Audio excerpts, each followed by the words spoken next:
Start with Mike. Yeah, nice shirt. First off, how important was it for you the other night against Arizona to see how you can affect such a high level game in ways other than scoring? No, it felt really good for me to be able to help my team without being, a focal point on the offense. Bringing some grit on the defensive end and some energy. And I think whenever I can bring that, I can help us a lot. So I think it's a big part for me to keep doing that. Grant, then Reese.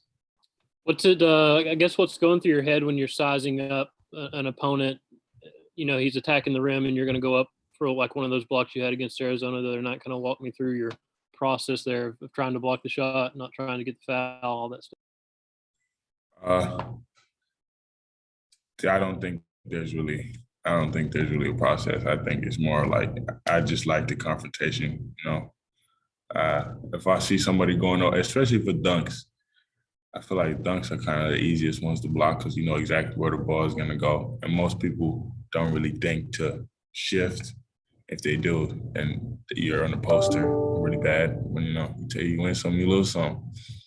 But if I see someone going up and I'm there, especially when I'm tuned into the game, then I'm for sure every time I'm just going to contest and try to pin it or make them change the shot, worst case scenario, make it harder.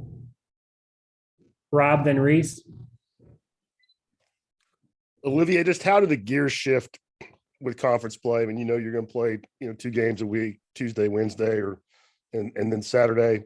Does it start to become a grind? And do you talk to the younger guys about how you have to, really be locked in at this time of year? Yeah, you have to lock in on another level. But honestly, I think we do a good job of just having a full year of, like, especially this year, our whole year is just intense. And our pace has been pretty consistent this whole time. I think we've done a really good job in making non-conference play kind of almost similar to conference play, but it's going to pick up in speed a little bit. But really, I mean, if I were to whenever I talk to my young guys, I just tell them, man, enjoy it. Because, I mean, we're going to be playing 2 games a week. That's what we're here for. We're here for basketball. Especially right now, since we're out of school too, really just living life, man, playing basketball and going home, relax and doing whatever we want to do. So I think a big message for me would be just to enjoy this time. It's going to go by pretty quick. Olivier, kind of going off that, how important was this break for you to reset? And also, what did you do during this break?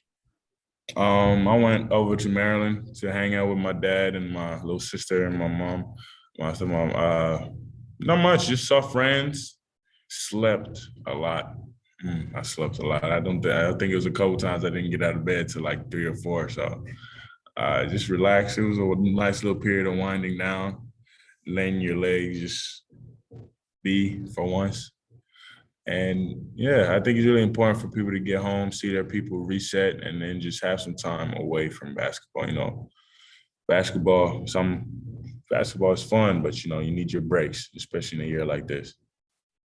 Grant, then Mike. How many times since you got to Tennessee do you think you've heard Rick Barnes tell you that you don't have to affect the game by scoring, that you can get lost on defense and all the stuff that we've heard him tell us a million times?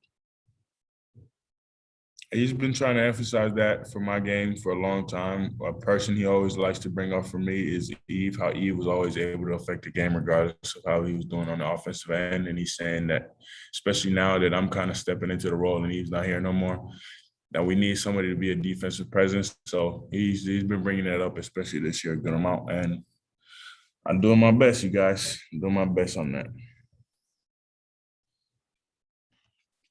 Yeah.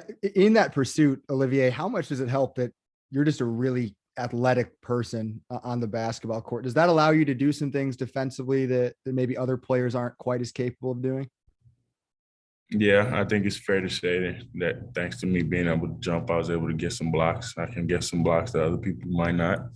I'm kind of fast for my size. I think it helps a lot. I think I need to learn how to use it a little better. But yeah, it for sure helps a lot to be 6'8", moving how I'm moving. All right, we got time for a few more if we got them. Go ahead, Mike.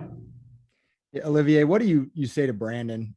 Coach kind of talked about him having a rough couple of days of prep before Arizona. How do you kind of encourage him and help him bounce back? Because obviously he's a guy that you're going to count on throughout SEC play.